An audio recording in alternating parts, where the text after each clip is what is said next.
Bismillahirrahmanirrahim. Assalamualaikum warahmatullahi wabarakatuh. Maka kita masuk dalam bulan yang disebut Allah Subhanahu wa taala minha arba'atun hurum. Ada 4 bulan yang disebut dengan bulan haram. Yang pertama Zulhijjah, yang kedua Zulqa'dah, Zulhijjah, Muharram dan Rajab. Salasun mutawaliyatun. Ada 3 bulan yang berurut-urut. Ada 3 bulan yang tak terpisah. Itulah dia Zulqa'dah, Zulhijjah, dan insyaallah tak lama lagi kita akan masuk ke bulan Muharram. Sedangkan yang 1 bulan ini ma baina Jumada wa Sya'ban, terletak di antara bulan Jumadil Akhir dan bulan Sya'ban, yaitu disebut dengan bulan Rajab. Jadi pada bulan-bulan ini kita dianjurkan beramal. Amal yang paling afdal adalah melaksanakan puasa-puasa sunat. Khusus untuk bulan Muharram nanti itu ada puasa sunat yang disebut dengan puasa Asyura. Jadi kita catat tanggalnya. Yang paling bagus puasa itu tanggal 9, 10, 11. Kalau tidak sanggup 3 hari, karena kata Nabi SAW, jangan sama puasanya dengan puasa Bani Israel. Khaliful Yahud. Bedakan puasa kamu dengan puasa orang Yahudi. Orang Yahudi itu puasanya cuma tanggal 10 saja. Maka supaya kita beda dengan Yahudi, puasa 9, 10, 11. Kalau tak sanggup 9, 10, 11, pilih 2 hari saja, 9, 10. Nah, ketika Nabi sampai ke kota Al-Madinah Al-Munawwarah, Nabi melihat orang-orang Yahudi di Madinah itu puasa. Di Madinah ada 3 orang Yahudi. Yahudi Bani Nadir, Yahudi Bani Quraizah, Yahudi Qainuqa. Mereka tak makan tak minum pada hari itu. Nabi bertanya, "Ma hadza?" Hari apa ini? Mereka menjawab, "Hadza yaumun salihun." Ini hari yang baik. Najjallahu fihi Musa wa aghraqa fihi Fir'aun. Hari ini Allah menyelamatkan Nabi Musa dan menggelamkan Fir'aun laknatullah alaih. Maka kemudian mereka bersyukur kepada Allah dengan melaksanakan puasa pada tanggal 10, karena Allah sudah menyelamatkan Musa alaihi salam dan menenggelamkan Fir'aun.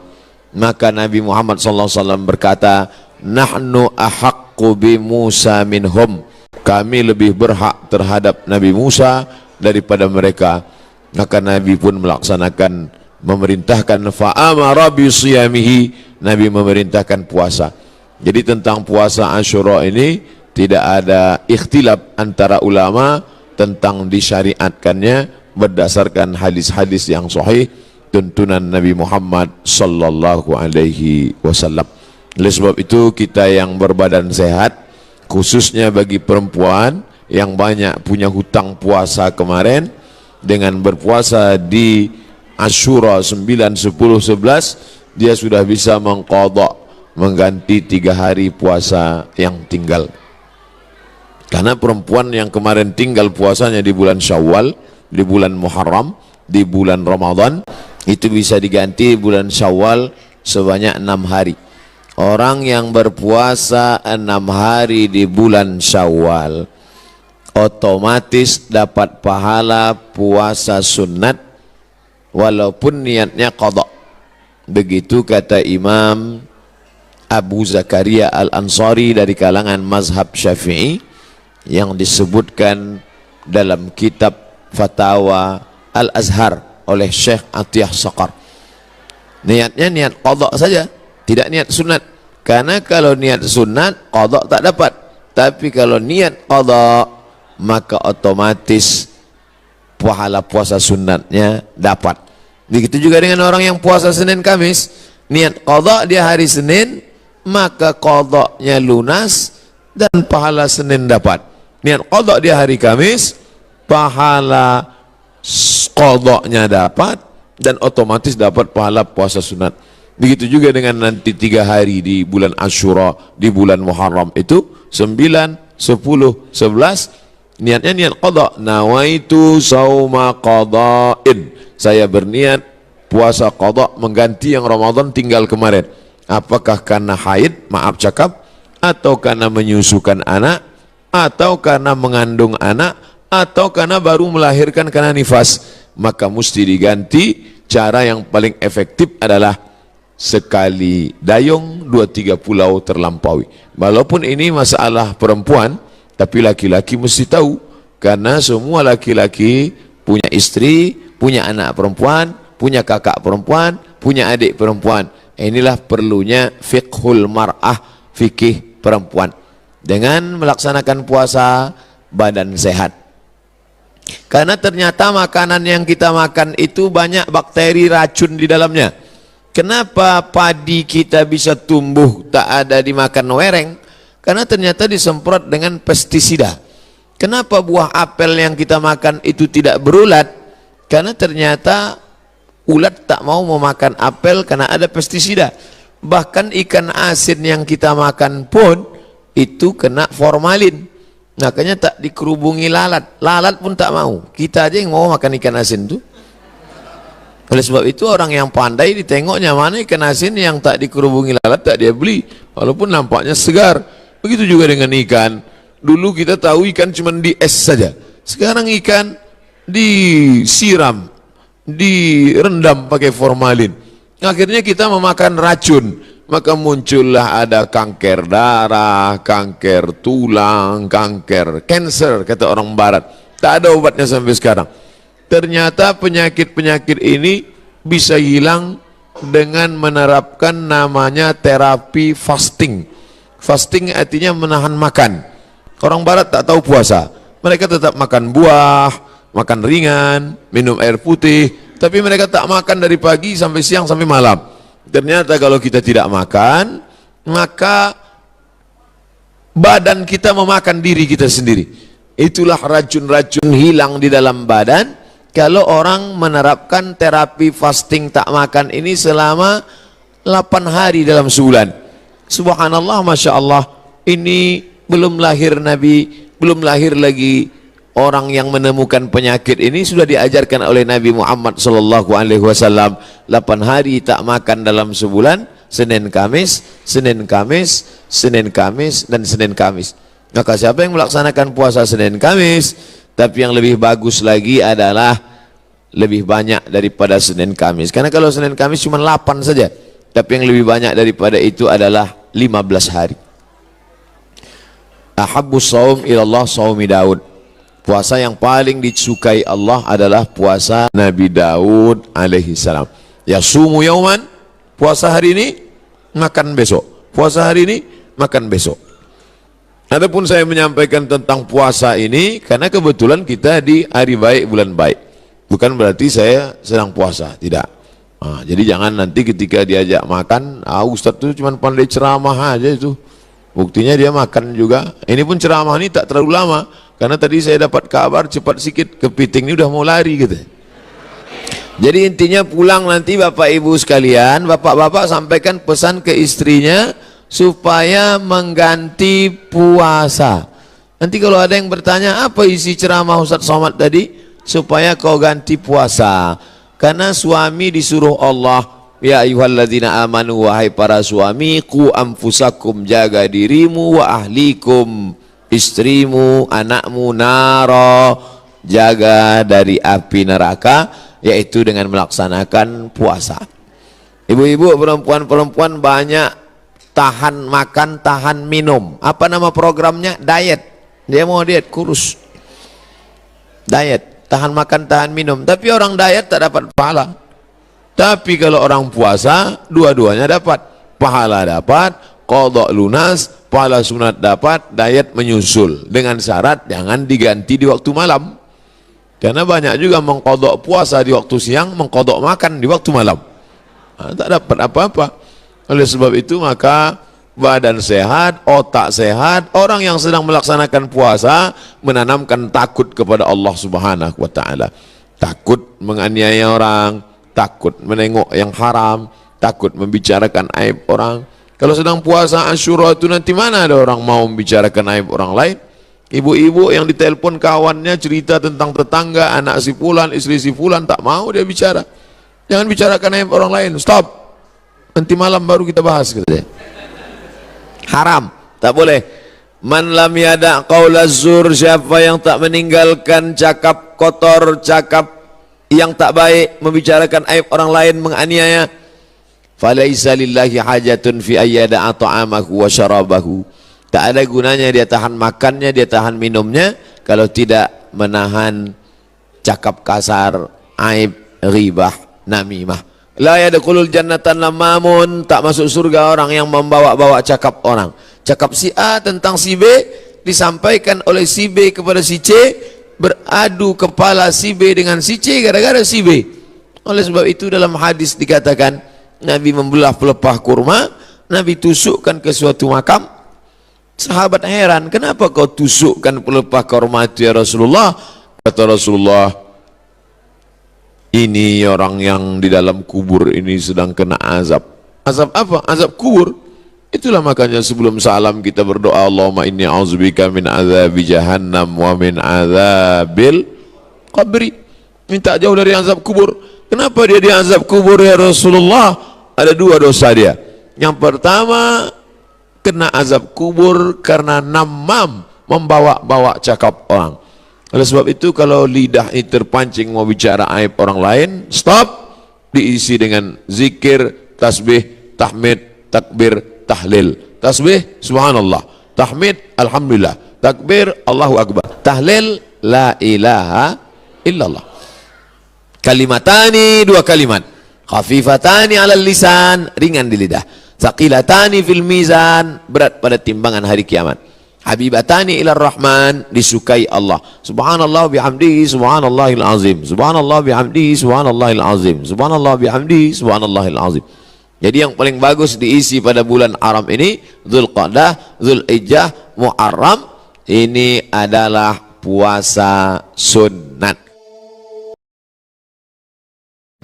Kata Nabi kepada Jibril, apa itu wahai Jibril? Kata Jibril, itulah dunia. Dunia sudah tua, tapi dia tetap juga ingin menampakkan dirinya muda. Dunia ini sudah tua, tak lama lagi akan hancur binasa. Idza sama'um fatarat, langit terbelah. Wa idzal kawakibun tasarat, planet-planet akan hancur berkeping. Wa idzal biharu fujirat, lautan akan meletup naik ke darat, hancur semuanya. Wa idzal quburu bu'athirat, dan kubur akan dibangkitkan. Semua yang ada di dalam tanah ini akan bangkit. Alimat nafsum ma qaddamat wa akharat. Akhir zaman. Kalau ada akhir tentu ada awal. Ada setengah kelompok mengatakan dunia ini tiada berawal, tiada berakhir. Kata dia dunia ini qadim, sama seperti Allah Subhanahu wa taala. Kalaulah dunia ini qadim, tentu ada dua yang qadim, ada dua yang kekal abadi. Maka orang yang mengatakan alam ini kekal, tiada berawal, tiada berakhir, dia sudah syirik. Syirik maknanya mengatakan ada dua yang qadim. Allah tiada berawal, tiada berakhir, dunia tiada berawal, tiada berakhir. Siapa yang mengatakan alam ini tiada berawal, tiada berakhir, maka dia syirik. Orang yang syirik maka tidak diterima amalnya. La in asyrakta, kalau engkau syirik la yahbatanna amaluka. Kalau engkau syirik maka seluruh amalmu akan gugur, tak bernilai di hadapan Allah Subhanahu wa taala. Ini yang menjadi tajuk kita subuh ini. Sama-sama percaya bahwa dunia akan berakhir. Yahudi mengatakan dunia akan berakhir, akan kiamat. Nasrani mengatakan dunia pun akan berakhir, hancur, akan kiamat. Bagaimana dengan Islam? Mahwal iman. Apa itu iman wahai Muhammad sallallahu alaihi wasallam? Antu'mina billah, percaya kepada Allah, wa malaikatihi, percaya kepada malaikat, wa kutubihi, percaya kepada kitab-kitab, wa rusulihi, percaya kepada rasul-rasul, wal yaumil akhir, percaya bahwa dunia ini akan berakhir. Wa tu'mina billah, wa tu'mina bil qadri khairihi wa syarrihi, engkau percaya kepada takdir baik dan takdir buruk. 6. Siapa yang tidak percaya kepada rukun iman yang 6, maka dia tidak lagi diakui sebagai umat Muhammad sallallahu alaihi wasallam. Fitnah akhir zaman. Saya nak menjelaskan tajuk kita subuh ini. Fitnah, terjadi banyaknya siksa-siksa. Akhir zaman, di ujung zaman, menunjukkan dulu ada awal zaman, sekarang ada akhir zaman. Ada awal masa dunia, kita sekarang sudah berada di ujung dunia. Manakala Nabi Muhammad SAW Isra dan Mi'raj, dia melihat dalam perjalanan Isra Mi'raj itu ada seorang perempuan tua yang sedang bersolek. Jadi perempuan tua bersolek ini sudah nampak Nabi sejak masa Isra Mi'raj lagi. Jadi jangan terkejut bila sekarang nampak ada orang tua bersolek. Dah lama dah. Kata Nabi kepada Jibril, apa itu wahai Jibril? Kata Jibril, itulah dunia. Dunia sudah tua, tapi dia tetap juga ingin menampakkan dirinya muda. Dunia ini sudah tua, tak lama lagi akan hancur binasa. Idza sama'um fatarat, langit terbelah. Wa idzal kawakibun tasarat, planet-planet akan hancur berkeping. Wa idzal biharu fujirat, lautan akan meletup naik ke darat, hancur semuanya. Wa idzal quburu bu'athirat, dan kubur akan dibangkitkan. Semua yang ada di dalam tanah ini akan bangkit. Alimat nafsum ma qaddamat wa akharat. Kenapa tanah ini tidak bergulung? Kenapa tanah ini tidak bergoncang? Kenapa kulit tanah ini tetap stabil? Sebab ada pakunya. Seperti kertas yang ditempel di dinding, datang angin kencang. Manakala angin kencang datang, kertas tak bergoyang sebab ada pakunya. Apa paku tanah ini? Surah An-Naba juzuk 30. Wal jibala autada, kami jadikan bukit-bukit, gunung-gunung sebagai autada, pasaknya. Kalau kita membuat kemah, ada tiang. Tiang ini bergoncang. Bagaimana supaya tiang ini tidak bergoncang? Pasang pasak-pasak di tepi tiang. Pasak dunia ini adalah bukit-bukit. Kalau kita menengok ada bukit, maka sebenarnya sepertiganya saja yang ada di atas. Bukit yang besar di atas itu sepertiga. 2/3 bukit terhunjam, tertanam ke dalam tanah. Wal jibala autada. Tapi sampai masanya nanti bukit ini akan tercabut. Wa takunul jibalu kal ihnil manfush. Wa takunul jibal, bukit-bukit, kal ihni, seperti bulu kambing. Manfush, bulu kambing yang dihembus angin. Hebatnya ayat-ayat Al-Quran itu, Allah memilih kata-kata sesuai dengan keadaan. Sembayang malam berat, nak jaga tidur malam berat. Kata berat bangun malam itu mengucapkannya pun berat. Wa minal laili fatahajjad, tahajjad berat. Sebagaimana beratnya jaga tengah malam, begitu Allah pilihkan kata yang berat, tahajjad berat. Wa takunul jibalu kal'inil manfush. Wa takunul jibal, bukit-bukit, gunung-gunung yang besar, yang berapi, kal jibal, kal ihni, seperti bulu kambing. Manfush, nun berjumpa dengan fa, fa mengeluarkan angin, shin pun menghembuskan angin. Ambil bulu kambing, letakkan di tapak tangan, kal ihnil manfush, sebagaimana terbangnya bulu kambing dari tapak yang dihembus angin, begitulah gunung-gunung akan tercabut.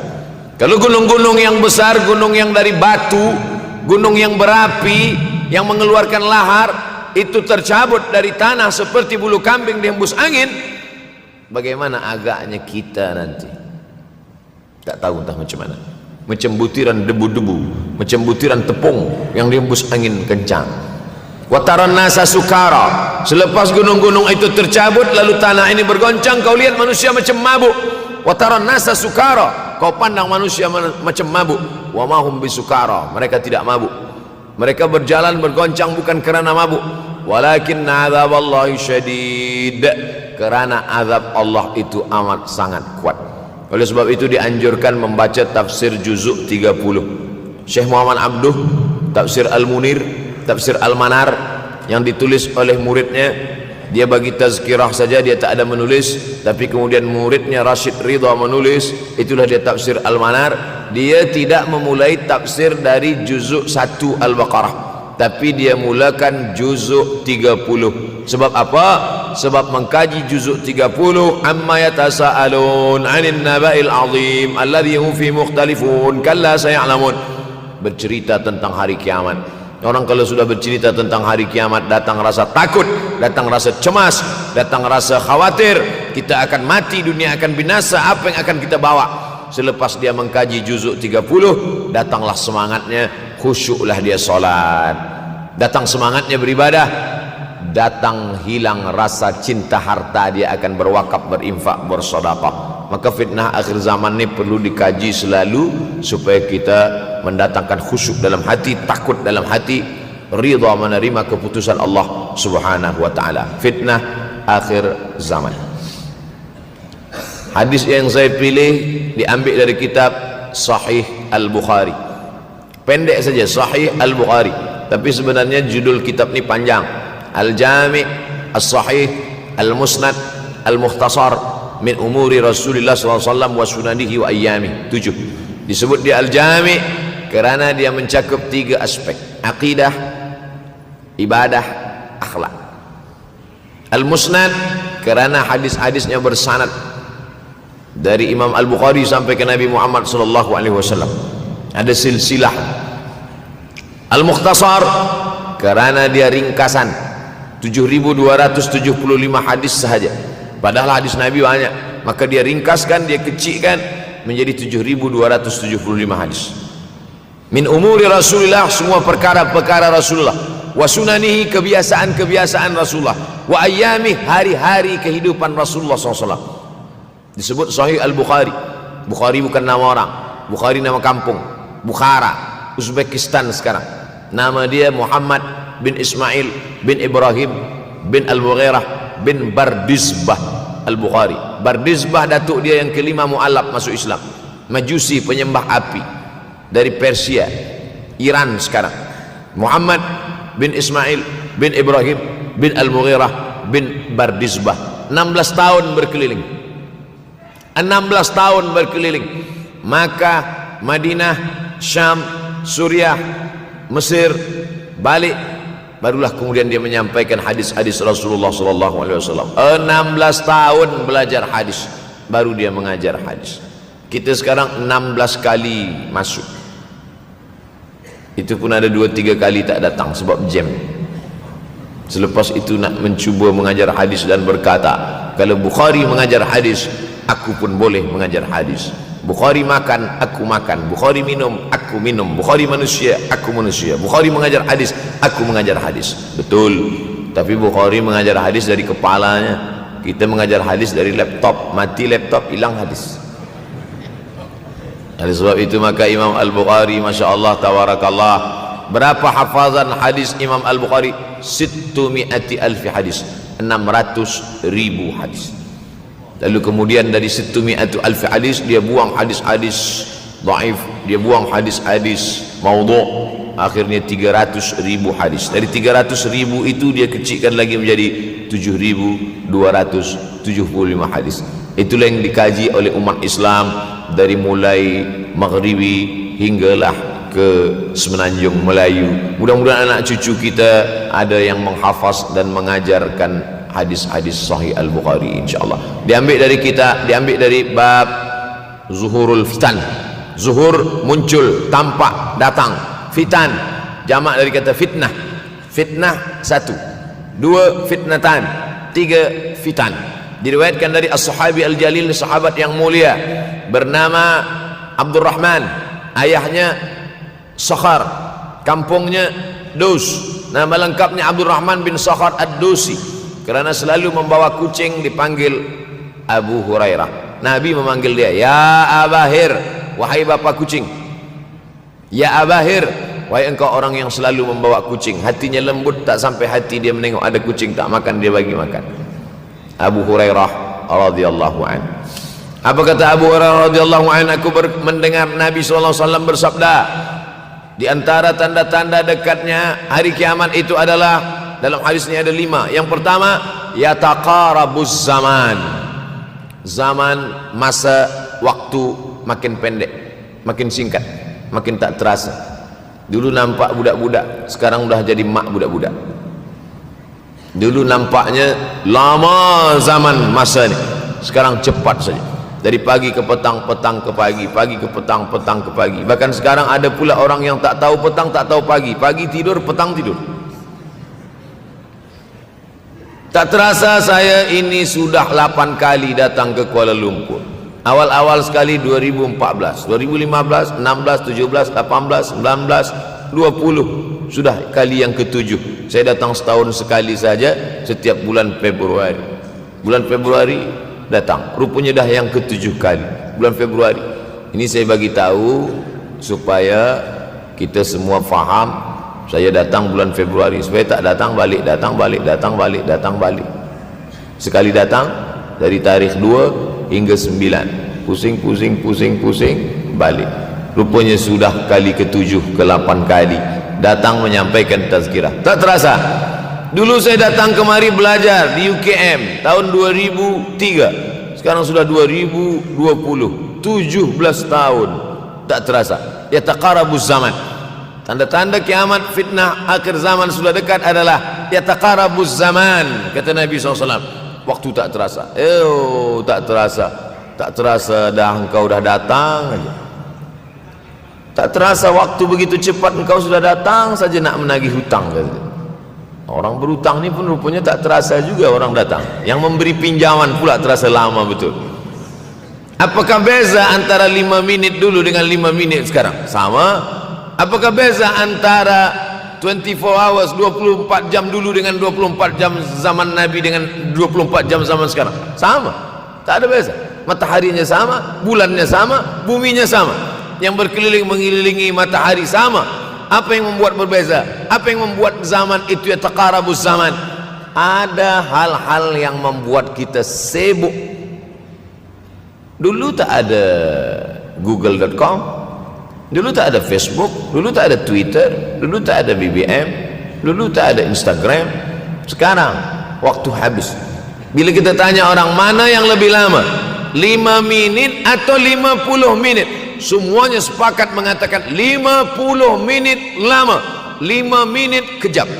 Saya tanya 2 kali, pelajar-pelajar, penuntut-penuntut, mana yang lebih lama, 5 minit atau 50 menit? Semuanya berkata 50 menit lebih lama daripada 5 menit. Lepas tu saya balik, mana yang lebih lama, 5 menit menunggu azan maghrib bulan puasa, 50 menit status FB, Instagram? Oh, lebih lama 5 minit menunggu azan maghrib. 5 minit menunggu azan maghrib bulan puasa macam-macam mati jam. 50 menit hilang waktu tak terasa. Itu menunjukkan hadis Nabi itu, saya semakin saya baca hadis Nabi, makin kuat keyakinan saya, makin kuat iman saya, makin hilang keraguan saya bahwa yang berbicara ini bukan manusia biasa, tapi dia dapat wahyu dari Allah. Wa ma yantiqu anil hawa in huwa illa wahyun yuha, melainkan wahyu dari Allah Subhanahu wa taala. Yataqarabuz zaman, masa begitu cepat berlalu tak terasa. Sebulan seperti sepekan, sepekan seperti sehari, sehari seperti sesaat. Akhirnya kita pun kehilangan waktu, habis. Saya Ustaz Abdul Samad, memang zaman ni tak terasa cepat betul. Rasa-rasa kejap-kejap dah bulan Ramadan, tak terasa baru saja Idul Fitri dah masuk pula lagi. Masya Allah, begitu cepatnya masa berlalu. Maka jangan sampai saya semakin saya baca hadis ni, semakin kuat keyakinan saya bahawa Nabi Muhammad SAW mendapat wahyu dari Allah Subhanahu wa taala. Semakin kuat keyakinan dan keimanan.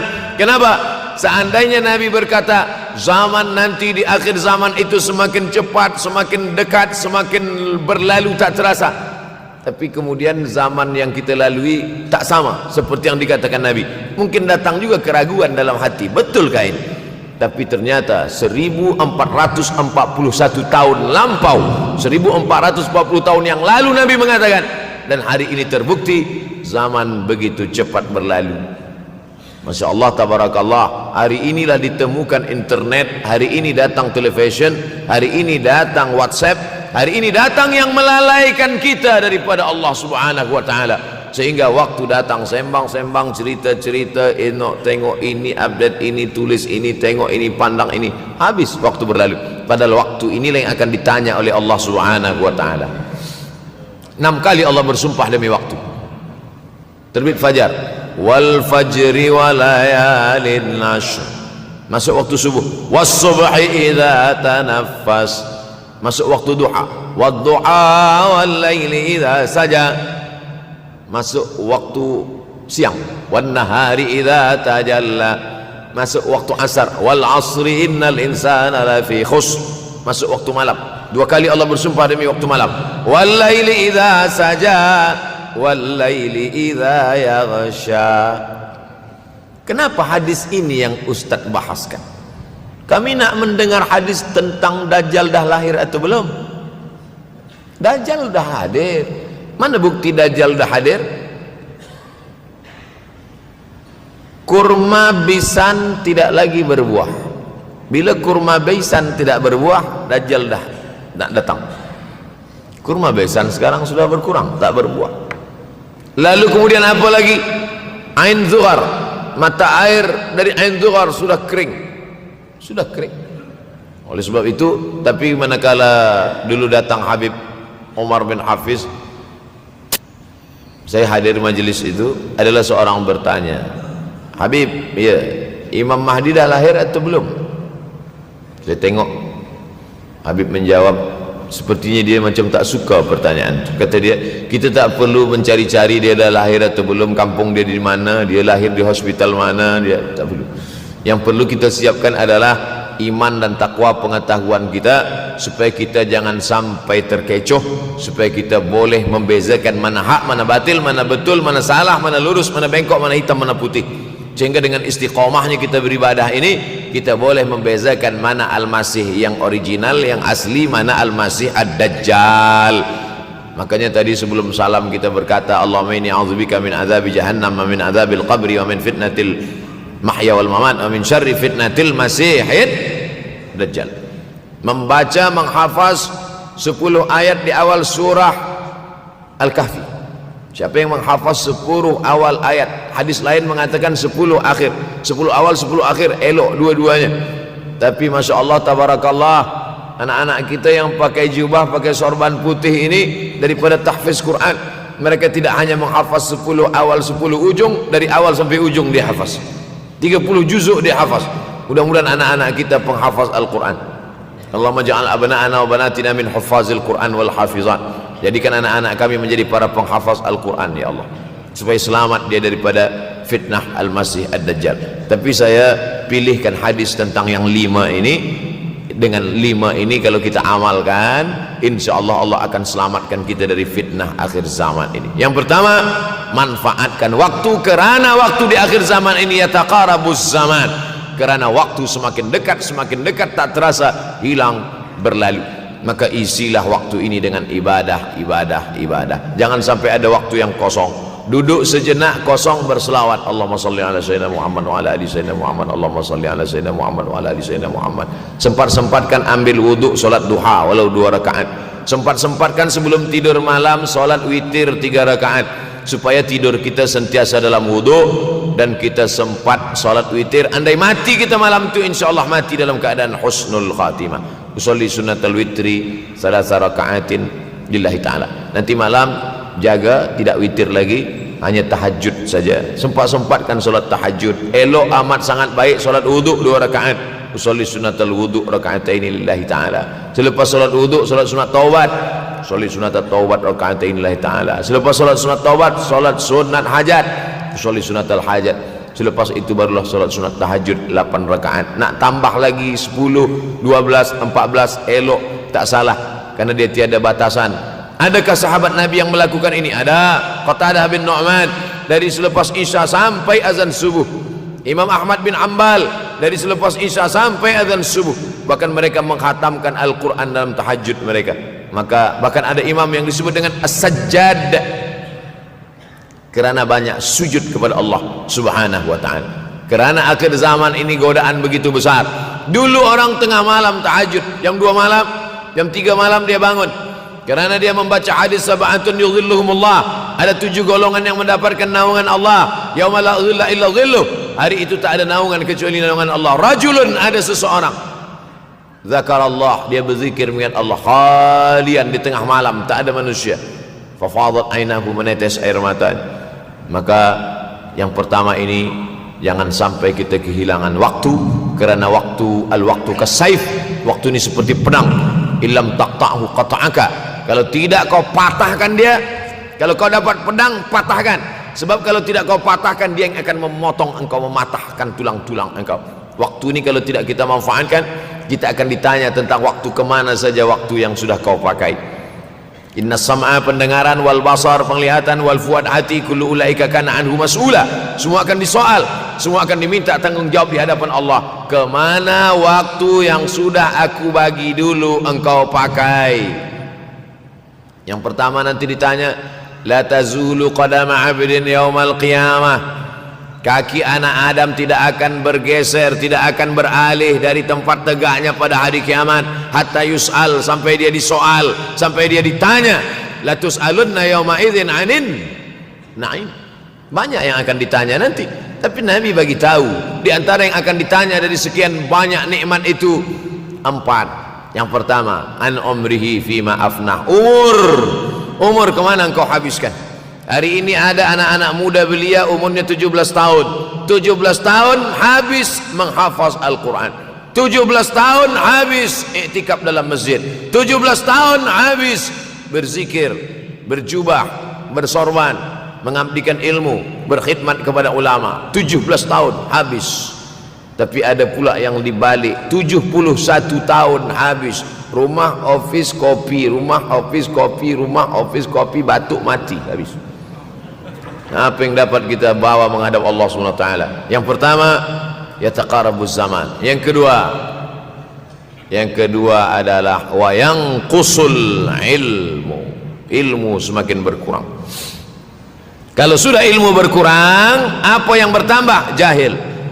Kalau ilmu bertambah, jahil berkurang. Kalau ilmu berkurang, jahil bertambah.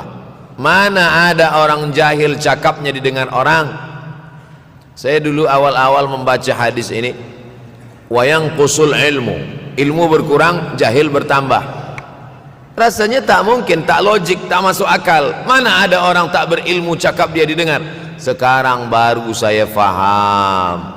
Dulu orang tak berilmu ditinggalkan orang. Sekarang orang tak berilmu, asal dia pandai berbicara, dia akan didengar orang. Bahkan orang jahil pula punya channel. Apa namanya? Jahil.com. Orang jahil punya channel. Banyak pula follower dia daripada follower kita. Banyak pula viewer dia daripada viewer kita. Sebab apa? Sebab yang menyaksikan tiada berilmu, yang berbicara tiada ilmu. Oleh sebab itu maka kita galakkan menuntut ilmu di majlis-majlis ilmu. Untuk apa Abdul Somad sudah berumur 43 tahun pun masih pergi juga lagi ke Sudan belajar? Apa yang nak dicari ini? Tak lain tak bukan, mudah-mudahan kita termasuk orang yang sampai akhir hidupnya mencari ilmu, insyaAllah. Saya datang kemari bukan niat mengajarkan ilmu. Saya datang ke Malaysia tetap niatnya belajar mencari ilmu. Man salaka tariqan, siapa yang melangkahkan kaki melalui suatu jalan, yaltamisu fihi ilman, siapa yang melalui suatu jalan niatnya untuk mencari ilmu, sahalallahu lahu bihi tariqan ilal jannah, dimudahkan Allah jalannya menuju surga. Innallaha la yantazi'ul ilma intiza'an. Innallaha la yanzi'ul ilma intiza'an. Allah kalau mencabut ilmu, bukan macam mencabut pokok kayu dari tanah. La yantazilul ilmu intiza'an. Allah tidak mencabut ilmu macam mencabut pokok kayu dari tanah hingga ke akarnya, tidak. Lalu bagaimana ilmu ini dicabut? Biqabdil ulama. Dengan matinya ulama maka habislah ilmu. Meninggal Imam Syafi'i, berkurang ilmu. Meninggal Imam Nawawi, berkurang ilmu. Meninggal Imam Fulan, berkurang ilmu. Maka yang hadir adalah al-juhala. Yang lebih menakutkan lagi adalah al-juhala bi thawbil ulama. Orang jahil dengan pakaian ulama. Abdul Somad tidak mengatakan dirinya ulama. Saya selalunya membacakan ayat Quran, membacakan hadis Nabi, menyampaikan fatwa ulama. Tak pernah saya berceramah, bertausiah. Menurut saya, siapa saya? Siapa kita? Syafi'i manusia, saya manusia. Syafi'i boleh berfatwa, saya juga boleh berfatwa. Imam Syafi'i berfatwa Al-Quran 30 juzuk dalam kepala dia. Kita juzuk 30 pun kadang-kadang hilang. Imam Syafi'i balik dari masjid ke rumah, dia tutup telinga. Datang orang bertanya, Syafi'i, ya, kenapa engkau tutup telinga? Sebab bila aku dengar dari masjid ke rumah, semua yang aku dengar masuk tu semua aku ingat. Aku takut dia ingat di dalam, maka aku tutup. Kita yang saya sampaikan tadi pun tak ingat. Oh, ustaz mengejek kami, enggak. Jangankan yang mendengarkan, yang bercakap pun tak ingat. Nasib baik datang orang Jepun mengingatkan kita. Nah, ini nama dia Sony. Manusia ini lupa. Oleh sebab itu maka yang kedua, akhir zaman, wa yanqusul ilmu, ilmu makin kurang. Maka bersyukur anak-anak yang dimasukkan ke rumah tahfiz. Kalau ada rumah tahfiz di kampung biasa, kalau ada rumah tahfiz di desa, dusun biasa, tapi ada tahfiz di tengah kota besar Kuala Lumpur, masih ada lagi rumah tahfiz Quran. Siapa yang mewakafkan rumah tahfiz? Siapa yang memberikan beras? Siapa yang memberikan duit? Siapa yang memberikan belanja? Siapa yang mengirimkan ustaz? Masya Allah, tabarakallah. Maka ini semua mudah-mudahan kita istiqamah semuanya insyaallah. Supaya apa? Supaya lahirlah anak-anak kita yang alim, berilmu. Karena ini makin banyak orang jahil, alftau bi ghairi ilmin, memberikan tazkirah, fatwa tanpa ilmu, dhalla wa adalla, dhallu wa adallu, sesat, menyesatkan. Kalau setakat sesat saja, ini sudahlah sesat, menyesatkan. Na'udzubillah. Masuk yang ketiga. Yang ketiga adalah wa yanqusul ilmu, setelah habisnya ilmu-ilmu ini semua dicabut oleh Allah Subhanahu wa taala, lalu kemudian setelah ilmu dicabut Allah Subhanahu wa taala, wa yulqas syuh, wa may yuqas sin dengan hak kecil, wa may yuqas nafsihi fa ulaika humul muflihun. Siapa yang selamat daripada sifat syuh, itulah orang yang beruntung. Hayya 'alal falah, mari kita menuju keberuntungan, kemenangan. Siapa orang yang menang? Selamat daripada sifat syuh. Ada orang menerjemahkan syuh ini pelit, bakhil. Bakhil ada yang lebih parah daripada bakhil. Syuh. Bakhil ini, bakhil tidak ingin memberikan uangnya untuk orang lain. Itu bakhil. Dia ada uang 10 ringgit, uang itu hanya dia makan saja, dia tak mau walaupun setengah sen kepada orang lain. Itu namanya bakhil. Kalau syuh ini, duit dia simpan, duit orang pula dia makan. Nah, itu syuh. Jadi lebih parah lagi. Oleh sebab itu kalau sudah ilmu ini dicabut, orang menjadi jahil, maka datang penyakit syuh yang ketiga. Apa itu syuh? Hubbud dunya, hubbul mal, wa tuhibbul mala hubban jamma.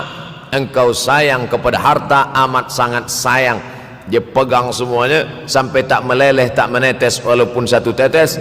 Akhirnya mereka inilah pendusta-pendusta agama. Ara'aital ladzi yukadzibu biddin, tahukah kamu siapa itu yang mendustakan agama? Fadzalikal ladzi yad'ul yatim, mereka itu yang membiarkan anak yatim. Wala yahuddu ala ta'amil miskin, dia tidak mempedulikan makanan orang miskin. Sebab apa? Bukan sebab tak ada harta, sebab syuh. Kenapa syuh? Sebab tak ada ilmu. Tak ada ilmu tentang akhirat. Dia pegang, dia simpan, mati, habis. Yang dia bawa hanyalah 1, 2, 3 helai kain kafan saja. Itulah mengapa Sultan Turki, Sultan Muhammad Al-Fatih, Sultan Abdul Hamid, coba tengok gambar Sultan Muhammad Al-Fatih, Sultan Abdul Hamid Turki dulu. Sorban dia besar-besar. Saya dulu terkejut, lama saya tengok, kenapa sorban orang Turki ini besar-besar. Lama-lama saya baca, rupanya sorban orang Turki itu kain kafan. Tuan-tuan balik dari sini beli kain kafan 2 meter, ikatkan kepala, bawa sembahyang supaya ingat mati. Bolehkah menyiapkan kain kafan? Baca kitab Tanbihul Mughtarrin, peringatan bagi orang-orang yang tertipu. Di situ ditunjukkan banyak ulama, bahkan mereka menggali tanah di dalam rumahnya. Malam-malam dia tahajud, selepas tahajud dia duduk di dalam tanah itu supaya terasa bagaimana rasanya mati. Gali tanah 2 meter, masuk ke dalam. Tapi kalau nak buat itu kita saja dengan Allah. Jangan pula, banyak juga orang sekarang udah gali tanah masuk ke dalam, streaming pula. Hai guys, nak rasakan mata, mana boleh terasa. Kita saja masuk ke dalam, rasakan macam mana rasa. Sebab kalau cakap saja, marilah kita ingat mati, takutlah kita pada mati, kita tak tahu bagaimana rasa mati. Kalau nak merasakan bagaimana rasa mati, nanti kalau ada orang mati meninggal dunia, masuk kita ke dalam, kita sambut jenazah, kita letakkan, kita duduk, rasakan. Ketika Fatimah meninggal, Fatimah emak Sayyidina Ali meninggal, Nabi masuk ke liang lahat. Masuk Nabi ke liang lahat, Nabi berdoa di dalam. Ketika Utsman bin Maz'un meninggal, Nabi masuk ke dalam, Nabi pegang jenazah Utsman bin Maz'un, meleleh air mata Nabi turun ke misai, turun ke janggutnya, turun menetes sampai ke bawah. Merasakan bagaimana rasanya di dalam. Dulu saya pernah berjumpa dengan seorang pemuda, telinga dia pakai anting subang, lalu kemudian saya tengok banyak tato dia. Saya tanya, macam mana cerita awak bertaubat dulu? Mak saya meninggal, Ustaz Abdul Somad. Lepas tu saya tegak di tepi kubur. Macam ada yang menolak saya dari belakang, masuk saya ke dalam. Masa masuk itulah terasa sejuk di kaki, datang rasa takut saya. Makanya kalau ada orang yang sudah kita bagi tazkirah, bagi nasihat tak juga, nanti ada orang meninggal, bawa dia agak dekat, senggolkan sikit, jatuh. Gitu caranya supaya kita terasa mati ini, supaya apa? Hilangkan penyakit syuh, cinta harta, takut mati, dan membuat kita menjadi bakhil, pelit, na'udzubillah. Yang keempat,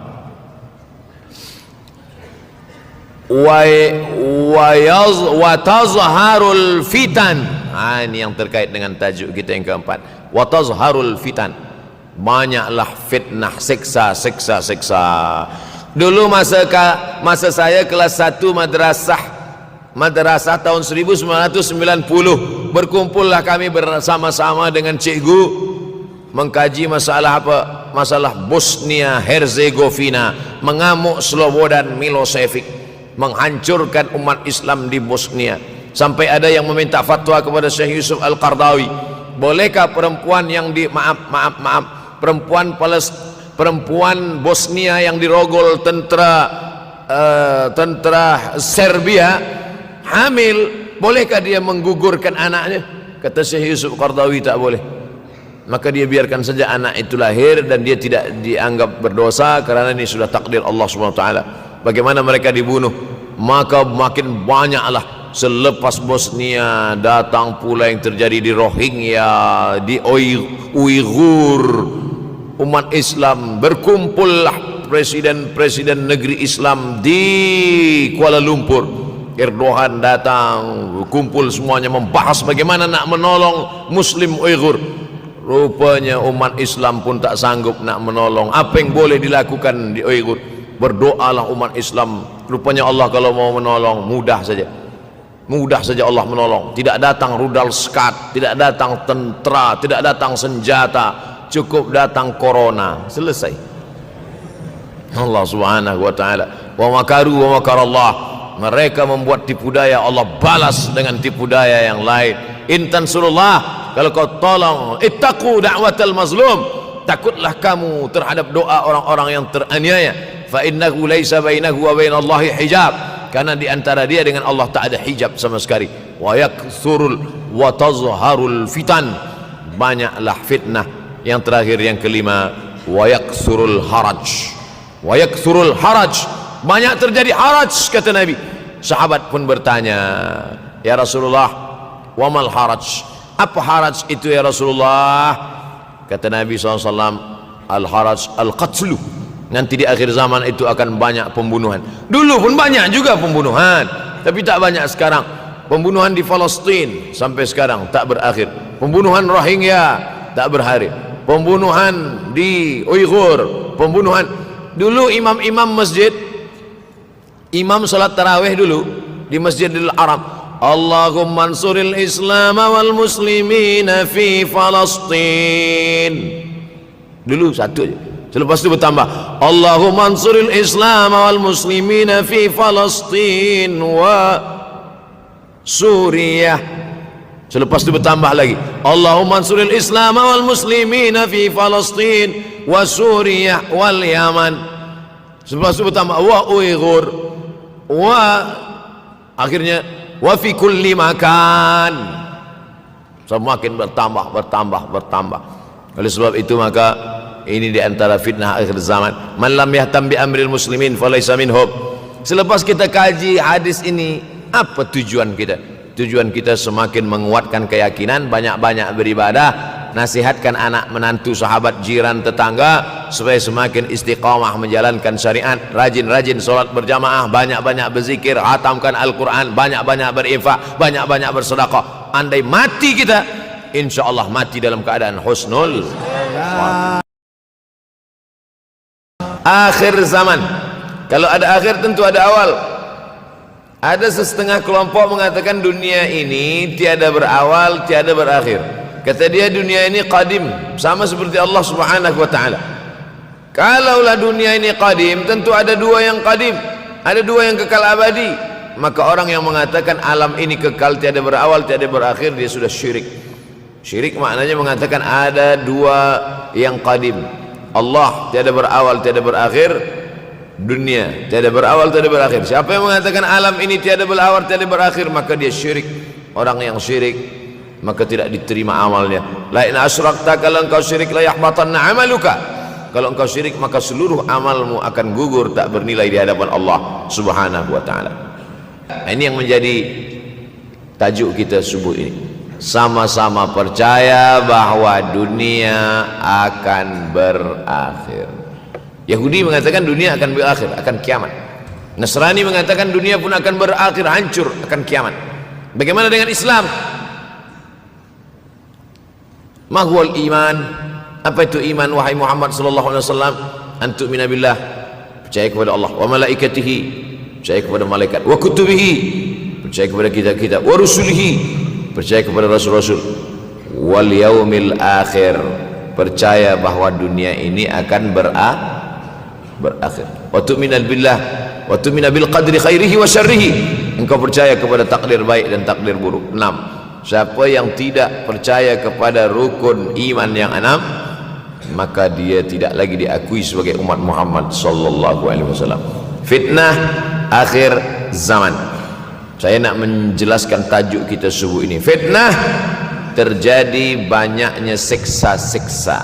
Akhir zaman, di ujung zaman. Menunjukkan dulu ada awal zaman, sekarang ada akhir zaman. Ada awal masa dunia, kita sekarang sudah berada di ujung dunia. Manakala Nabi Muhammad SAW Isra dan Mi'raj, dia melihat dalam perjalanan Isra Mi'raj itu ada seorang perempuan tua yang sedang bersolek.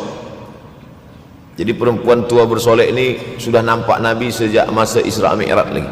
Jadi jangan terkejut bila sekarang nampak ada orang tua bersolek. Dah lama dah. Kata Nabi kepada Jibril, apa itu wahai Jibril? Kata Jibril, itulah dunia. Dunia sudah tua, tapi dia tetap juga ingin menampakkan dirinya muda. Dunia ini sudah tua, tak lama lagi akan hancur binasa. Idza sama'um fatarat, langit terbelah. Wa idzal kawakibun tasarat, planet-planet akan hancur berkeping. Wa idzal biharu fujirat, lautan akan meletup naik ke darat, hancur semuanya. Wa idzal quburu bu'athirat, dan kubur akan dibangkitkan. Semua yang ada di dalam tanah ini akan bangkit. Alimat nafsum ma qaddamat wa akharat. Kenapa tanah ini tidak bergulung? Kenapa tanah ini tidak bergoncang? Kenapa kulit tanah ini tetap stabil? Sebab ada pakunya. Seperti kertas yang ditempel di dinding, datang angin kencang, manakala angin kencang datang, kertas tak bergoyang sebab ada pakunya. Apa paku tanah ini? Surah An-Naba juzuk 30. Wal jibala autada, kami jadikan bukit-bukit, gunung-gunung sebagai autada, pasaknya. Kalau kita membuat kemah, ada tiang, tiang ini bergoncang. Bagaimana supaya tiang ini tidak bergoncang? Pasang pasak-pasak di tepi tiang. Pasak dunia ini adalah bukit-bukit. Kalau kita menengok ada bukit, maka sebenarnya sepertiganya saja yang ada di atas. Bukit yang besar di atas itu sepertiga, 2/3 bukit terhunjam tertanam ke dalam tanah. Wal jibala autada. Tapi sampai masanya nanti bukit ini akan tercabut. Wa takunul jibalu kal ihnil manfush. Wa takunul jibal, bukit-bukit kal ihni, seperti bulu kambing. Manfush, bulu kambing yang dihembus angin. Hebatnya ayat-ayat Al-Quran itu, Allah memilih kata-kata sesuai dengan keadaan. Sembayang malam berat, nak jaga tidur malam berat. Kata berat bangun malam itu mengucapkannya pun berat. Wa minal laili fatahajjad, tahajjad berat. Sebagaimana beratnya jaga tengah malam, begitu Allah pilihkan kata yang berat, tahajjud berat. Wa takunul jibalu kal 'ainil manfush. Wa takunul jibal, bukit-bukit, gunung-gunung yang besar, yang berapi, kal jibal, kal ihni, seperti bulu kambing. Manfush. Nun berjumpa dengan fa, fa mengeluarkan angin, shin pun menghembuskan angin. Ambil bulu kambing, letakkan di tapak tangan, kal ainil manfush. Sebagaimana terbangnya bulu kambing dari tapak yang dihembus angin, begitulah gunung-gunung akan tercabut. Kalau gunung-gunung yang besar, gunung yang dari batu, gunung yang berapi, yang mengeluarkan lahar, itu tercabut dari tanah seperti bulu kambing dihembus angin, bagaimana agaknya kita nanti? Tak tahu entah macam mana. Macam butiran debu-debu, macam butiran tepung yang dihembus angin kencang. Wataran nasa sukara. Selepas gunung-gunung itu tercabut, lalu tanah ini bergoncang, kau lihat manusia macam mabuk. Wataran nasa sukara. Kau pandang manusia macam mabuk. Wa mahum bisukara. Mereka tidak mabuk. Mereka berjalan bergoncang bukan kerana mabuk. Walakin azab Allah syadid. Kerana azab Allah itu amat sangat kuat. Oleh sebab itu dianjurkan membaca tafsir juzuk 30. Syekh Muhammad Abduh, tafsir Al-Munir, tafsir Al-Manar yang ditulis oleh muridnya. Dia bagi tazkirah saja, dia tak ada menulis. Tapi kemudian muridnya Rashid Ridha menulis. Itulah dia tafsir Al-Manar. Dia tidak memulai tafsir dari juzuk 1 Al-Baqarah, tapi dia mulakan juzuk 30. Sebab apa? Sebab mengkaji juzuk 30, amma yatasaalun 'anil naba'il 'azim alladhi hum fi mukhtalifun kalla saya'lamun. Bercerita tentang hari kiamat. Orang kalau sudah bercerita tentang hari kiamat, datang rasa takut, datang rasa cemas, datang rasa khawatir, kita akan mati, dunia akan binasa, apa yang akan kita bawa? Selepas dia mengkaji juzuk 30, datanglah semangatnya, khusyuklah dia solat, datang semangatnya beribadah, datang hilang rasa cinta harta, dia akan berwakaf, berinfak, bersedekah. Maka fitnah akhir zaman ini perlu dikaji selalu supaya kita mendatangkan khusyuk dalam hati, takut dalam hati, ridha menerima keputusan Allah Subhanahu wa taala. Fitnah akhir zaman. Hadis yang saya pilih diambil dari kitab Sahih Al-Bukhari. Pendek saja, Sahih Al-Bukhari, tapi sebenarnya judul kitab ini panjang. Al-Jami' As-Sahih Al-Musnad Al-Mukhtasar min umuri Rasulullah SAW wa sunanihi wa ayyamih. 7. Disebut dia Al-Jami' kerana dia mencakup 3 aspek: akidah, ibadah, akhlak. Al-Musnad kerana hadis-hadisnya bersanad dari Imam Al-Bukhari sampai ke Nabi Muhammad SAW, ada silsilah. Al-Mukhtasar kerana dia ringkasan, 7.275 hadis sahaja, padahal hadis Nabi banyak, maka dia ringkaskan, dia kecilkan menjadi 7.275 hadis. Min umuri Rasulullah, semua perkara-perkara Rasulullah, wa sunanihi, kebiasaan-kebiasaan Rasulullah, wa ayyami, hari-hari kehidupan Rasulullah SAW. Disebut Sahih Al-Bukhari. Bukhari bukan nama orang, Bukhari nama kampung, Bukhara, Uzbekistan sekarang. Nama dia Muhammad bin Ismail bin Ibrahim bin Al-Mughirah bin Bardizbah Al-Bukhari. Bardizbah datuk dia yang kelima mu'alaf masuk Islam, Majusi penyembah api dari Persia, Iran sekarang. Muhammad bin Ismail bin Ibrahim bin Al-Mughirah bin Bardizbah, 16 tahun berkeliling, 16 tahun berkeliling Makkah, Madinah, Syam, Suriah, Mesir, balik, barulah kemudian dia menyampaikan hadis-hadis Rasulullah SAW. 16 tahun belajar hadis, baru dia mengajar hadis. Kita sekarang 16 kali masuk, itu pun ada 2-3 kali tak datang sebab jam. Selepas itu nak mencuba mengajar hadis dan berkata, kalau Bukhari mengajar hadis, aku pun boleh mengajar hadis. Bukhari makan, aku makan. Bukhari minum, aku minum. Bukhari manusia, aku manusia. Bukhari mengajar hadis, aku mengajar hadis. Betul, tapi Bukhari mengajar hadis dari kepalanya, kita mengajar hadis dari laptop. Mati laptop, hilang hadis. Oleh sebab itu maka Imam Al-Bukhari, Masya Allah, Tabarakallah, berapa hafazan hadis Imam Al-Bukhari? 600,000 hadis, 600,000 hadis. Lalu kemudian dari 600,000 hadis dia buang hadis-hadis dhaif, dia buang hadis-hadis maudhu', akhirnya 300,000 hadis. Dari 300,000 itu dia kecilkan lagi menjadi 7,275 hadis. Itulah yang dikaji oleh umat Islam dari mulai Maghribi hinggalah ke Semenanjung Melayu. Mudah-mudahan anak cucu kita ada yang menghafaz dan mengajarkan hadis-hadis Sahih Al-Bukhari, insyaAllah. Diambil dari kita, diambil dari bab zuhurul fitan. Zuhur muncul, tampak, datang. Fitan jamak dari kata fitnah. Fitnah 1, 2 fitnatan, 3 fitan. Diriwayatkan dari as-sahabi al-jalil, sahabat yang mulia bernama Abdurrahman, ayahnya Sakhar, kampungnya Dus. Nama lengkapnya Abdurrahman bin Sakhar ad-Dusi. Kerana selalu membawa kucing dipanggil Abu Hurairah. Nabi memanggil dia, ya Abahir, wahai bapak kucing.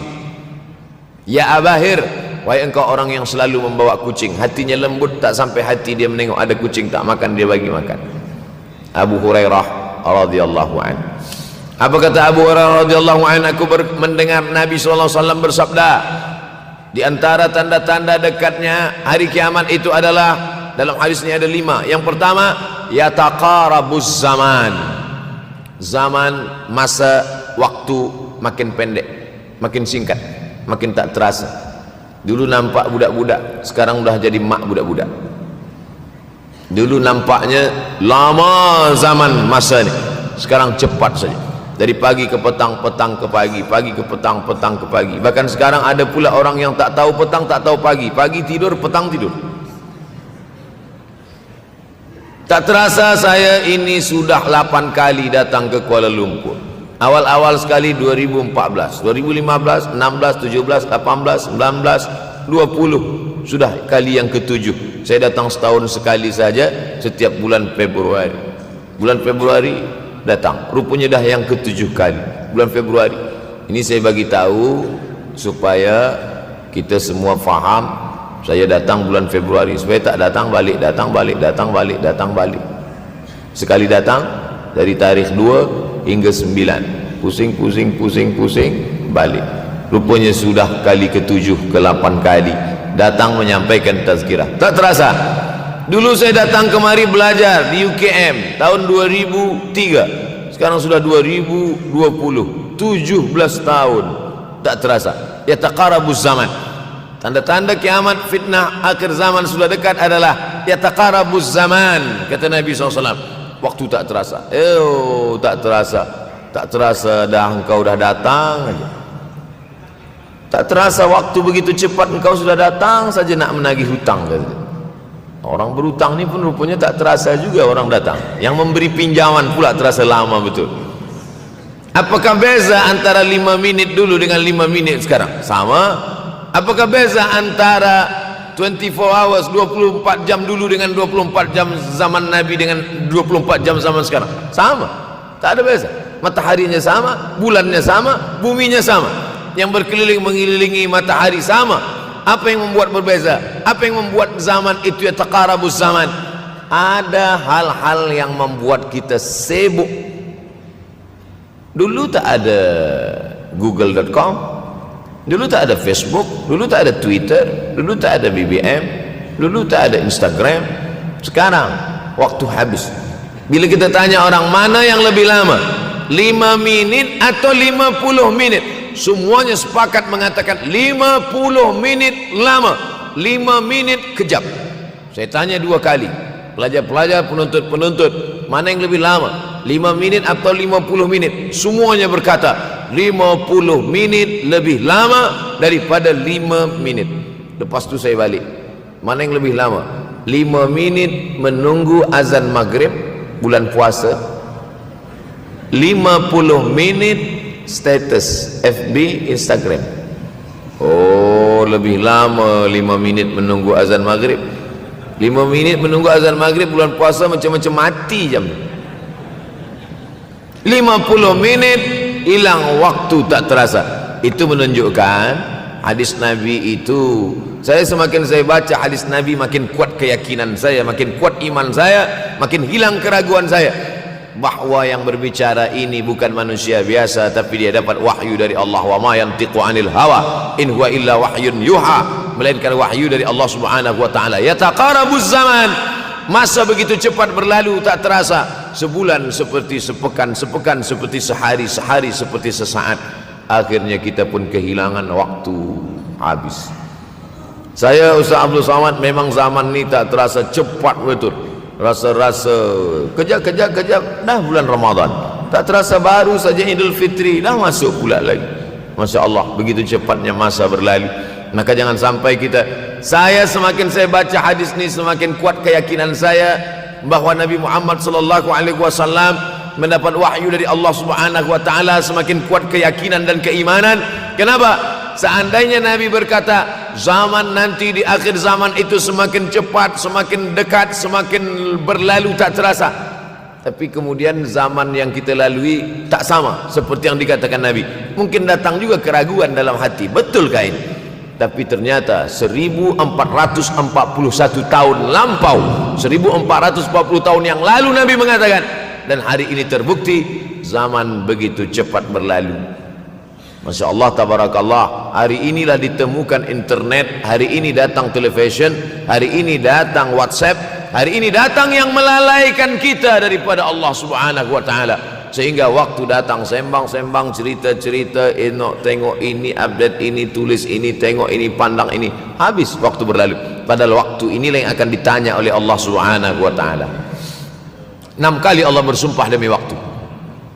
Terbit fajar, wal fajri wa layalin nashr, masuk waktu subuh. Was subhi idza tanaffas, masuk waktu duha. Wad duha wal laili idza saja, masuk waktu siang. Wan nahari idza tajalla, masuk waktu asar. Wal asri innal insana lafi khusr, masuk waktu malam. 2 kali Allah bersumpah demi waktu malam. Wal laili idza saja wal laili idza yaghsha. Kenapa hadis ini yang Ustaz bahaskan? Kami nak mendengar hadis tentang Dajjal dah lahir atau belum? Dajjal dah hadir. Mana bukti Dajjal dah hadir?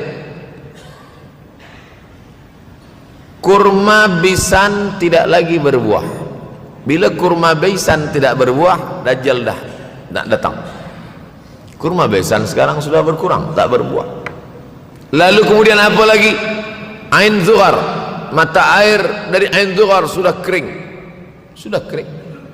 Oleh sebab itu, tapi manakala dulu datang Habib Umar bin Hafiz, saya hadir majlis itu, adalah seorang bertanya, Habib, ya, Imam Mahdi dah lahir atau belum? Saya tengok Habib menjawab, sepertinya dia macam tak suka pertanyaan. Kata dia, kita tak perlu mencari-cari dia dah lahir atau belum, kampung dia di mana, dia lahir di hospital mana, dia tak perlu. Yang perlu kita siapkan adalah iman dan takwa, pengetahuan kita, supaya kita jangan sampai terkecoh, supaya kita boleh membezakan mana hak, mana batil, mana betul, mana salah, mana lurus, mana bengkok, mana hitam, mana putih. Sehingga dengan istiqamahnya kita beribadah ini, kita boleh membezakan mana Al-Masih yang original, yang asli, mana Al-Masih Ad-Dajjal. Makanya tadi sebelum salam kita berkata, Allahumma inni a'udzubika min adzabi jahannam wa min adzabil qabri wa min fitnatil mahya wal mamat wa min syarri fitnatil masihid dajjal. Membaca, menghafaz 10 ayat di awal surah Al-Kahfi. Siapa yang menghafaz 10 awal ayat, hadis lain mengatakan 10 akhir, 10 awal 10 akhir, elok dua-duanya. Tapi Masya Allah, tabarakallah, anak-anak kita yang pakai jubah, pakai sorban putih ini, daripada tahfiz Quran, mereka tidak hanya menghafaz 10 awal 10 ujung, dari awal sampai ujung dia hafaz 30 juzuk dia hafaz. Mudah-mudahan anak-anak kita penghafaz Al-Quran. Allahumma ja'al abna'ana wa banatina min huffazil Quran wal hafizat. Jadikan anak-anak kami menjadi para penghafaz Al-Quran ya Allah, supaya selamat dia daripada fitnah Al-Masih Ad-Dajjal. Tapi saya pilihkan hadis tentang yang 5 ini. Dengan 5 ini kalau kita amalkan, insya Allah Allah akan selamatkan kita dari fitnah akhir zaman ini. Yang pertama, manfaatkan waktu, kerana waktu di akhir zaman ini yataqarabuz zaman, kerana waktu semakin dekat tak terasa hilang berlalu. Maka isilah waktu ini dengan ibadah. Jangan sampai ada waktu yang kosong. Duduk sejenak kosong, berselawat, Allahumma salli ala sayyidina Muhammad wa ala ali sayyidina Muhammad, Allahumma salli ala sayyidina Muhammad wa ala ali sayyidina Muhammad. Sempat-sempatkan ambil wuduk, solat duha walau 2 rakaat. Sempat-sempatkan sebelum tidur malam solat witir 3 rakaat, supaya tidur kita sentiasa dalam wuduk dan kita sempat solat witir. Andai mati kita malam itu, insyaallah mati dalam keadaan husnul khatimah. Usolli sunnatal witri 3 rakaatin lillahi ta'ala. Nanti malam jaga, tidak witir lagi, hanya tahajud saja. Sempat-sempatkan solat tahajud. Elok amat sangat baik solat wuduk 2 rakaat. Usolli sunnatal wuduk raka'ataini lillahi ta'ala. Selepas solat wuduk, solat sunat taubat. Usolli sunatat taubat raka'ataini lillahi ta'ala. Selepas solat sunat taubat, solat sunat hajat. Usolli sunatal hajat. Selepas itu barulah solat sunat tahajud 8 rakaat. Nak tambah lagi 10, 12, 14, elok, tak salah, karena dia tiada batasan. Adakah sahabat Nabi yang melakukan ini? Ada. Qatadah bin Nu'man, dari selepas Isya sampai azan subuh.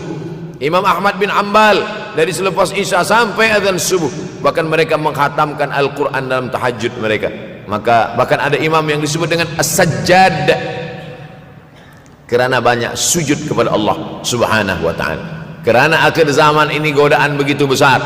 Dulu orang tengah malam tahajud, jam 2 malam, jam 3 malam dia bangun, kerana dia membaca hadis sab'atun yudhilluhumullah, ada 7 golongan yang mendapatkan naungan Allah, yauma la dhilla illa dhilluh, hari itu tak ada naungan kecuali naungan Allah. Rajulun, ada seseorang, zakarallah, dia berzikir mengingat Allah, khalian, di tengah malam tak ada manusia, fafadat ainahu, menetes air mata. Maka yang pertama ini, jangan sampai kita kehilangan waktu, kerana waktu, al-waktu kasaif, waktu ini seperti pedang, illam taqta'hu qata'aka, kalau tidak kau patahkan dia. Kalau kau dapat pedang, patahkan, sebab kalau tidak kau patahkan, dia yang akan memotong engkau, mematahkan tulang-tulang engkau.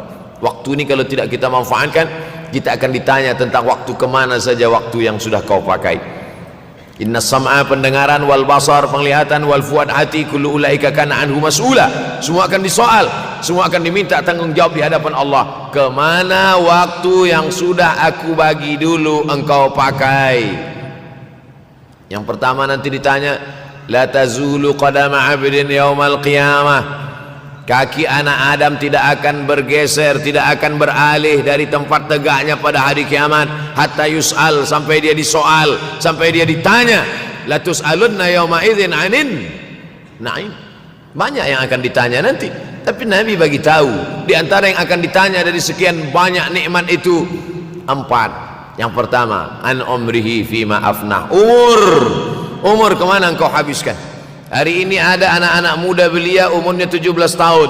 17 tahun habis menghafaz Al-Quran, 17 tahun habis iktikaf dalam masjid, 17 tahun habis berzikir, berjubah, bersorban, mengabdikan ilmu, berkhidmat kepada ulama. 17 tahun habis.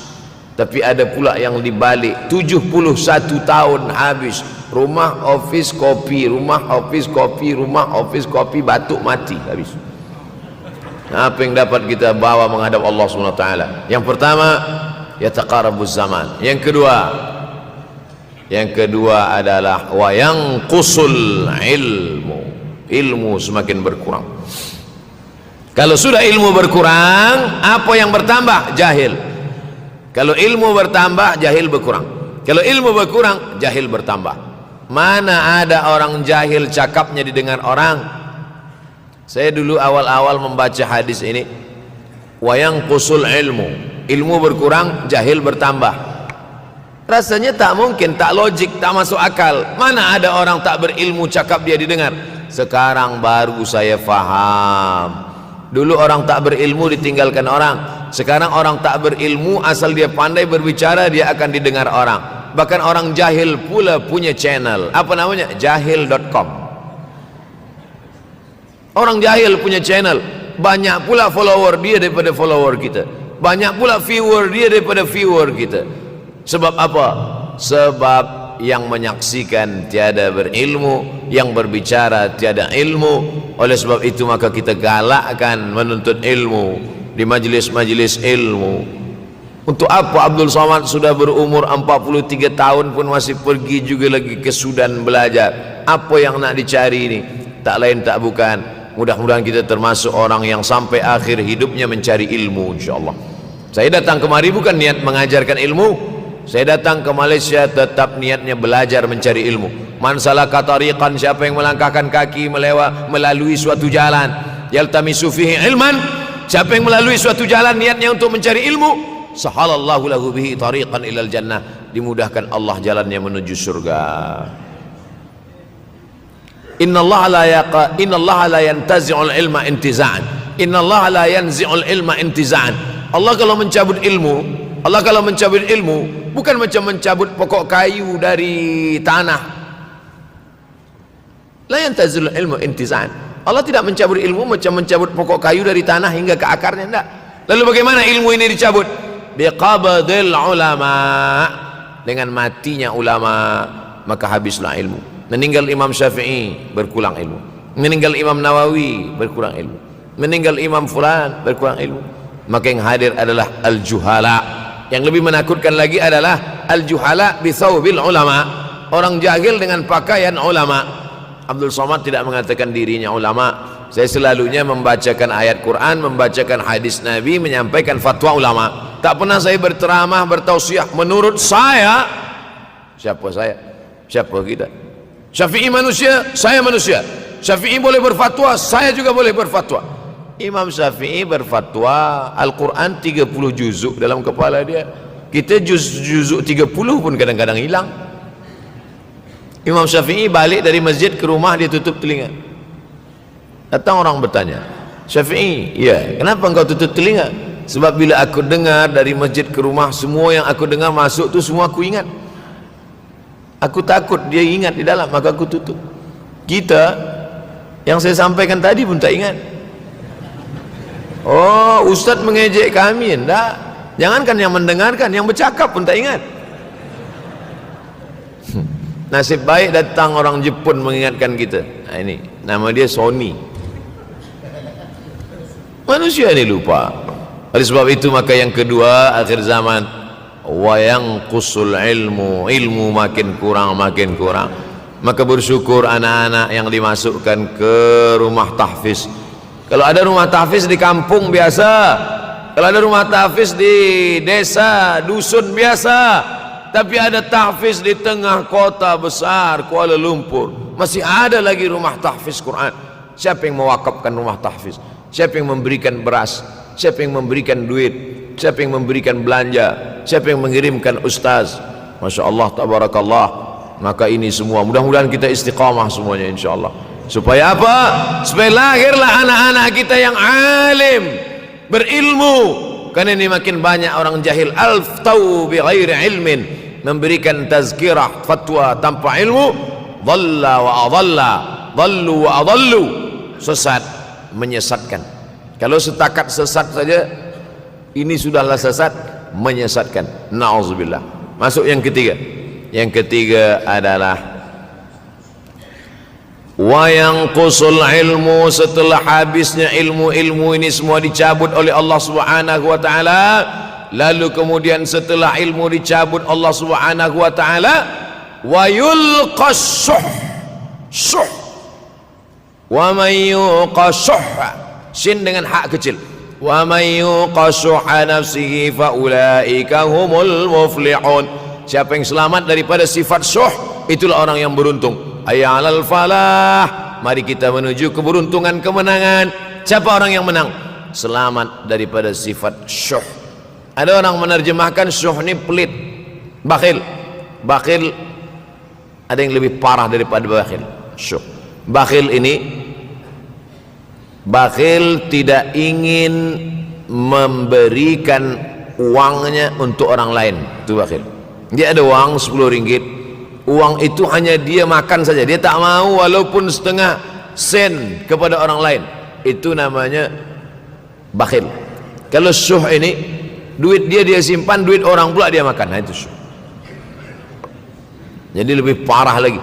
Oleh sebab itu, kalau sudah ilmu ini dicabut, orang menjadi jahil, maka datang penyakit syuh yang ketiga. Apa itu syuh? Hubbud dunya, hubbul mal, wa tuhibbul mala hubban jamma. Engkau sayang kepada harta amat sangat sayang. Dia pegang semuanya sampai tak meleleh, tak menetes walaupun satu tetes. Akhirnya mereka inilah pendusta-pendusta agama. Ara'aital ladzi yukadzibu biddin, tahukah kamu siapa itu yang mendustakan agama? Fadzalikal ladzi yad'ul yatim, mereka itu yang membiarkan anak yatim. Wala yahuddu ala ta'amil miskin, dia tidak mempedulikan makanan orang miskin. Sebab apa? Bukan sebab tak ada harta, sebab syuh. Kenapa syuh? Sebab tak ada ilmu. Tak ada ilmu tentang akhirat. Dia pegang, dia simpan, mati, habis. Yang dia bawa hanyalah 1, 2, 3 helai kain kafan saja. Itulah mengapa Sultan Turki, Sultan Muhammad Al-Fatih, Sultan Abdul Hamid, coba tengok gambar Sultan Muhammad Al-Fatih, Sultan Abdul Hamid Turki dulu. Sorban dia besar-besar. Saya dulu terkejut, lama saya tengok, kenapa sorban orang Turki ini besar-besar. Lama-lama saya baca, rupanya sorban orang Turki itu kain kafan. Tuan-tuan balik dari sini, beli kain kafan 2 meter, ikatkan kepala, bawa sembahyang supaya ingat mati. Bolehkah menyiapkan kain kafan? Baca kitab Tanbihul Mughtarrin, peringatan bagi orang-orang yang tertipu. Di situ ditunjukkan banyak ulama, bahkan mereka menggali tanah di dalam rumahnya. Malam-malam dia tahajud, selepas tahajud dia duduk di dalam tanah itu supaya terasa bagaimana rasanya mati. Gali tanah 2 meter, masuk ke dalam. Tapi kalau nak buat itu kita saja dengan Allah. Jangan pula, banyak juga orang sekarang udah gali tanah masuk ke dalam, streaming pula. Hai guys, nak rasakan mata, mana boleh terasa. Kita saja masuk ke dalam, rasakan macam mana rasa. Sebab kalau cakap saja, marilah kita ingat mati, takutlah kita pada mati, kita tak tahu bagaimana rasa mati. Kalau nak merasakan bagaimana rasa mati, nanti kalau ada orang mati meninggal dunia, masuk kita ke dalam, kita sambut jenazah, kita letakkan, kita duduk, rasakan. Ketika Fatimah meninggal, Fatimah emak Sayyidina Ali meninggal, Nabi masuk ke liang lahat. Masuk Nabi ke liang lahat, Nabi berdoa di dalam. Ketika Utsman bin Maz'un meninggal, Nabi masuk ke dalam, Nabi pegang jenazah Utsman bin Maz'un, meleleh air mata Nabi turun ke misai, turun ke janggutnya, turun menetes sampai ke bawah. Merasakan bagaimana rasanya di dalam. Dulu saya pernah berjumpa dengan seorang pemuda, telinga dia pakai anting subang, lalu kemudian saya tengok banyak tato dia. Saya tanya, macam mana cerita awak bertaubat dulu? Mak saya meninggal, Ustaz Abdul Somad. Lepas tu saya tegak di tepi kubur. Macam ada yang menolak saya dari belakang, masuk saya ke dalam.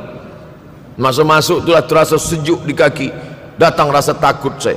Makanya kalau ada orang yang sudah kita bagi tazkirah, bagi nasihat tak juga, nanti ada orang meninggal, bawa dia agak dekat, senggolkan sikit, jatuh.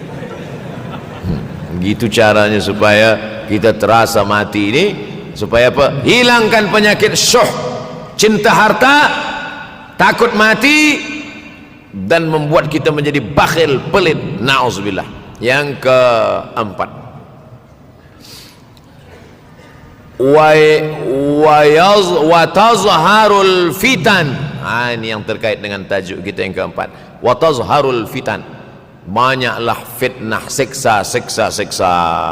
Dulu masa saya kelas 1 madrasah tahun 1990, berkumpullah kami bersama-sama dengan cikgu mengkaji masalah masalah Bosnia Herzegovina, mengamuk Slobodan Milosevic, menghancurkan umat Islam di Bosnia. Sampai ada yang meminta fatwa kepada Syekh Yusuf Al-Qardawi, bolehkah perempuan yang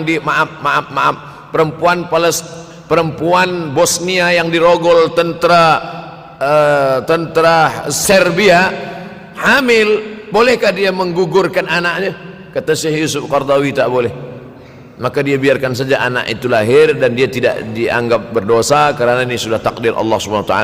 Bagaimana mereka dibunuh? Maka makin banyaklah selepas Bosnia datang pula yang terjadi di Rohingya, di Uighur. Umat Islam berkumpullah presiden-presiden negeri Islam di Kuala Lumpur. Erdogan datang, kumpul semuanya membahas bagaimana nak menolong Muslim Uighur. Rupanya umat Islam pun tak sanggup nak menolong. Apa yang boleh dilakukan di Uighur? Berdoalah umat Islam. Rupanya Allah kalau mau menolong mudah saja Allah menolong. Tidak datang rudal skat, tidak datang tentara, tidak datang senjata, cukup datang corona, selesai. Allah Subhanahu wa taala, wa makaru wa makarallah. Mereka membuat tipu daya, Allah balas dengan tipu daya yang lain. In tansurullah, kalau kau tolong, ittaqu da'watal mazlum, takutlah kamu terhadap doa orang-orang yang teraniaya. Fa innahu laisa bainahu wa bainallahi hijab, karena di antara dia dengan Allah tak ada hijab sama sekali. Wa yakthurul wa tazharul fitan, banyaklah fitnah.